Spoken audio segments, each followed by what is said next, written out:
C'est dans ces étranges bassins, tamisés par des lumières rouges et bleues que tout commence. Des centaines de milliers d'œufs éclosent ici chaque semaine. Donc on ramène en fait les œufs des géniteurs qui arrivent ici à l'écloserie pour être développés et donc faire de futurs alevins qui après iront dans d'autres circuits pour faire ce qu'on appelle de l'engraissement et après avoir un produit commercialisable.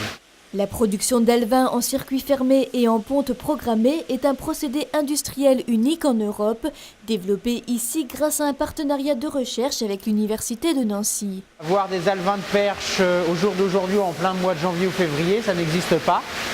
Donc c'est une prouesse, on va dire, technologique de pouvoir faire ça.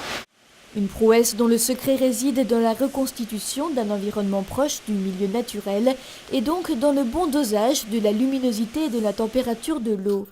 Et le site a la chance de bénéficier d'une eau à 30 degrés toute l'année, puisée sur place et à 850 mètres de profondeur. Cette eau nous permet de raccourcir en fait le temps d'élevage du poisson, c'est-à-dire qu'un poisson de 100 à 150 grammes, il faut à peu près 2 ans dans le milieu naturel pour obtenir ce poisson.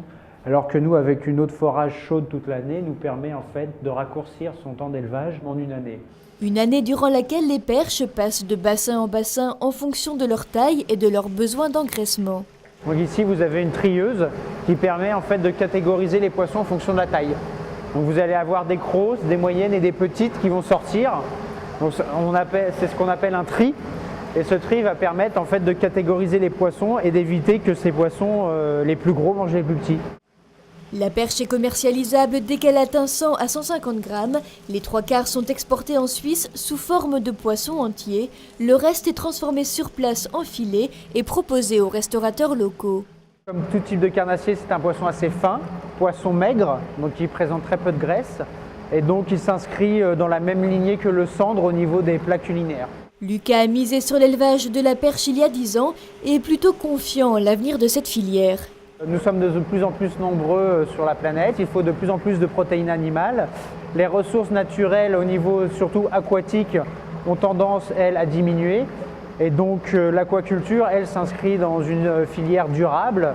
Et au jour d'aujourd'hui, on voit bien que dans les majorités des lacs alpins, le Bourget, Neuchâtel, Léman, il y a de moins en moins de ressources naturelles, notamment la perche. Et donc l'aquaculture est une alternative, je dirais, pour préserver la ressource naturelle et alimenter les circuits de consommation. De l'éclosion à l'engraissement, la maîtrise du cycle complet de l'élevage de la perche permet à l'entreprise de répondre à la demande en toute saison. Une vingtaine de tonnes de poissons sortent de ces bassins chaque année.